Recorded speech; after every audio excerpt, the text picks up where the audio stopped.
اعوذ باللہ من الشیطان الرجیم بسم اللہ الرحمن الرحیم اللہم صلی علی محمد وعلی آل محمد کما صلیت علی ابراہیم وعلی آل ابراہیم انک حمید مجید اللہم بارک علی محمد وعلی آل محمد کما بارکت علی ابراہیم وعلی آل ابراہیم انک حمید مجید رب اشرح لی صدری ویسر لی امری واحلل عقدۃ من لسانی یفقہوا قولی ربنا زدنا علما یا مقلب القلوب ثبت قلبی علی دینک آمین۔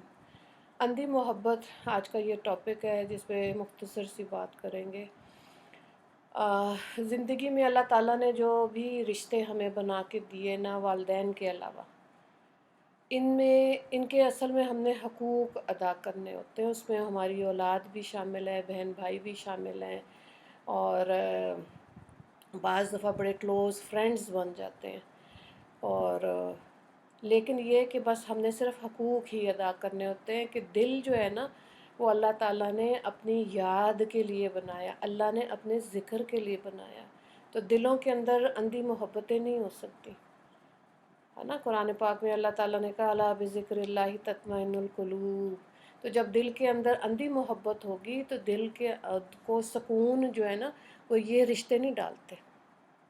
تو اندھے نہیں ہونا، مین چیز جو مقصد ہے بات کرنے کا، وہ بلائنڈ فیتھ جس کو آپ کہہ لیں، وہ ہو جاتا ہے بعض دفعہ نا، کسی بہن بھائی کے لیے، بعض اولاد میں سے بعض دفعہ ایسے کسی بچے کے لیے ہو جاتا ہے۔ تو پھر آپ دیکھیں زندگی کا تجربہ، جو زندگی میں لوگوں نے اپنے 40-50 سال کی زندگی ہوتی ہے، اندھی محبت سے آزمائش ضرور آتی ہے، ٹھیک ہے، کیونکہ ایکسپیکٹیشنز کا ایک بہت بڑا پہاڑ اس رشتے کے ساتھ منسلک ہو جاتا ہے، جس کی وجہ سے پھر آزمائش بھی آتی ہے۔ اور کیونکہ سوچ ہی نہیں رہے ہوتے کہ اچھا اس کی طرف سے بھی ایسے غلطی ہو جائے گی یا کبھی زندگی میں دل آزاری ہو جائے گی۔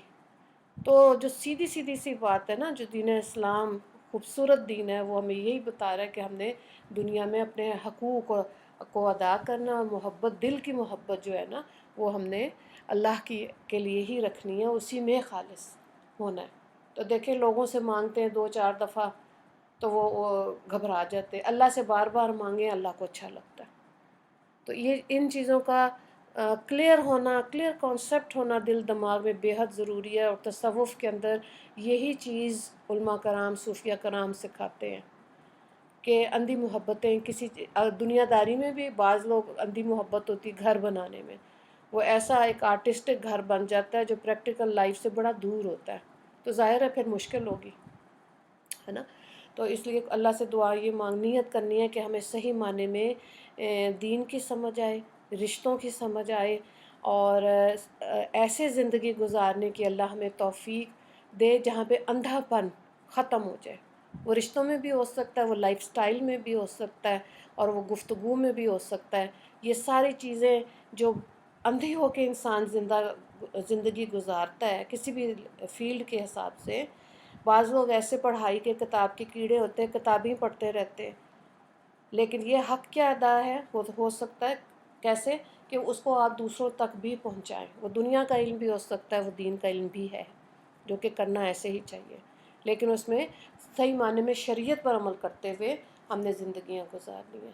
تو اللہ تعالیٰ ہمیں توفیق دے کہ اندھا پن ہمارے اندر کسی بھی رشتے اور کسی بھی فیلڈ میں نہ آئے، اور صحیح شریعت کے مطابق زندگی گزارنے کی اللہ رب العزت ہمیں توفیق دے۔ ربنا لا تزغ قلوبنا بعد اذ ہدیتنا وہب لنا من لدنک رحمہ انک انت الوہاب۔